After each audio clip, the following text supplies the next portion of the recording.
Close to 40 countries have been named by Foreign Affairs Minister Camilo Gonzalez as responders to the December 24th trough system, which caused significant damage here, including the loss of lives. While making his contribution to the supplementary estimates in Parliament, the young Gonzalez outlined that countries as far as New Zealand, India and Singapore have come to the aid of St. Vincent and the Grenadines.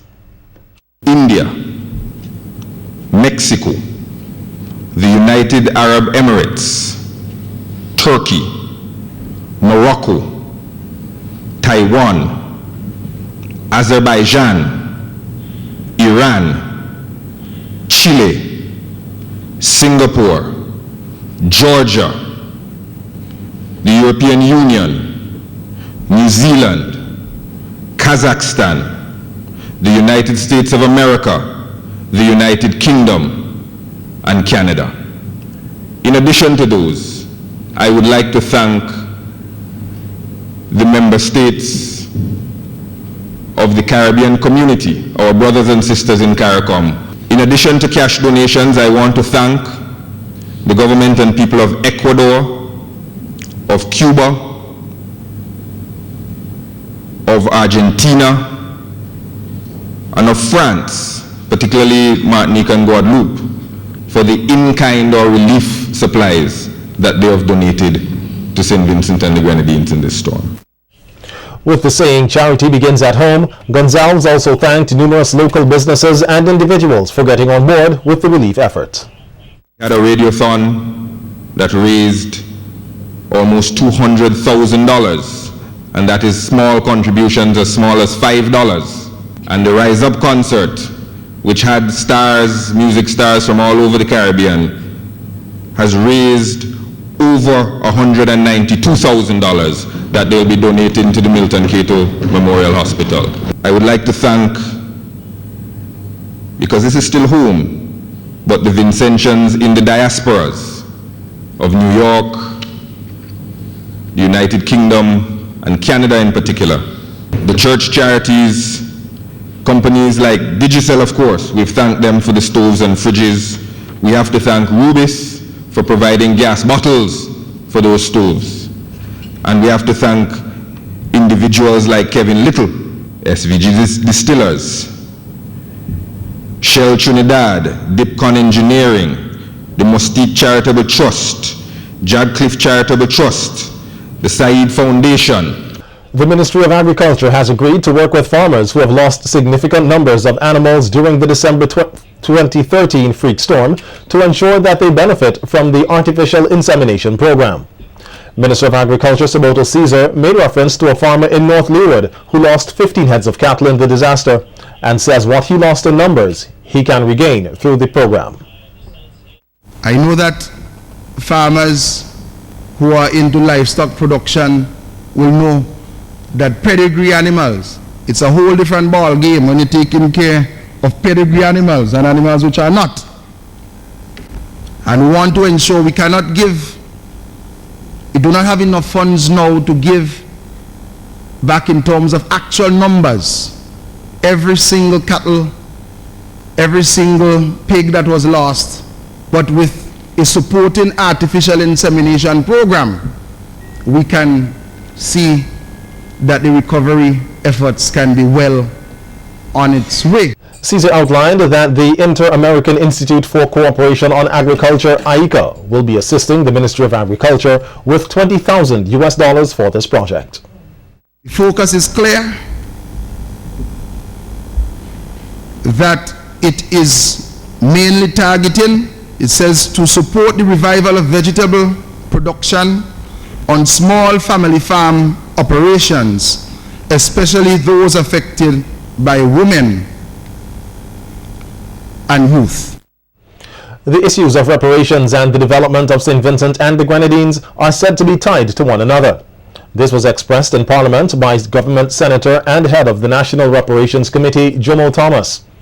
Thomas outlined that, like his other colleagues, he too believes that reparation goes hand in hand with national development. We want to have a developmental conversation with the former colonial masters.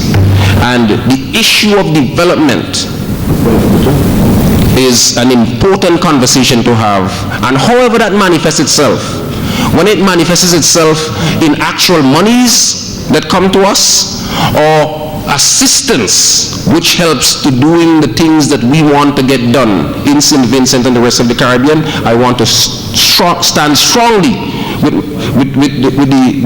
the representative of North Windward in supporting the concept of reparation and tying it in with the development of St. Vincent and the Grenadines. Meanwhile, Prime Minister Dr. Ralph Gonsalves will speak later this month at an international forum on reparations for slavery. Dr. Gonsalves, who is the current chair of CARICOM, will deliver the keynote address for the April 19th event, Revitalizing the Reparations Movement, at Chicago State University. The conference is being organized by the New York-based Institute of the Black World 21st Century in partnership with the Center for Inner City Studies and the Samuel Dewitt Proctor Conference. The Institute describes Dr. Gonsalves as a leading voice for the demand that former European colonialists pay reparations for native genocide and African enslavement. Also scheduled to speak at the forum is Minister Louis Farrakhan, the leader of the Nation of Islam. At the 25th Intersessional Meeting of CARICOM heads held here in March, the leaders discussed widely the issue of reparations, and also the leaders unanimously adopted a 10-point plan that urges a formal apology for slavery and debt forgiveness from former colonizers such as Britain, France, Spain, and the Netherlands. The St. Vincent Grammar School captured the Challenge Trophy for the annual Ministry of Education quiz. The finals of the quiz was held on Thursday at the Peace Memorial Hall.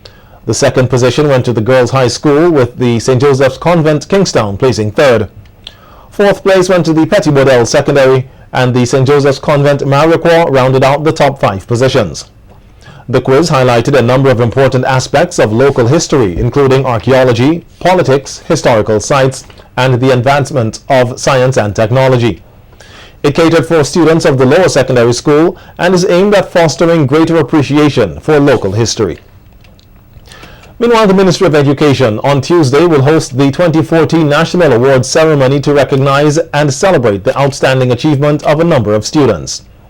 During this ceremony, students will be acknowledged for their performances in the 2013 primary and secondary exit exams. Marlon Nanton, Education Officer for Media and a member of the event's organizing committee, says that the Ministry of Education continues to encourage scholastic achievement. The Ministry of Education continues to encourage scholastic achievement through a number of events that acknowledge good and hard work. The National Awards Ceremony, of course, is one such activity. At this particular ceremony, we award students for their outstanding work. So the top 10 performers in last year's Common Entrance exam, for example, will receive awards.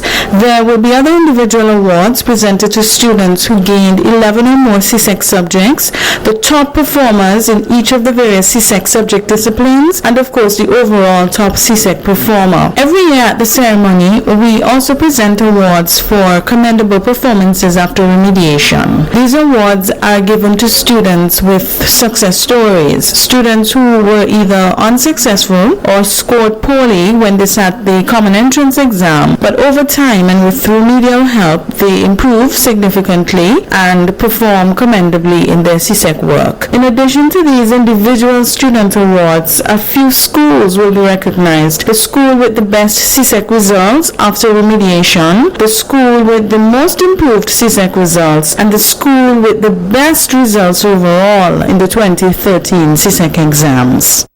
Prime Minister Gonsalves will deliver the feature address at this year's ceremony, which will take place on Tuesday, April 8th at the Methodist Church Hall in Kingstown, beginning at 1:30.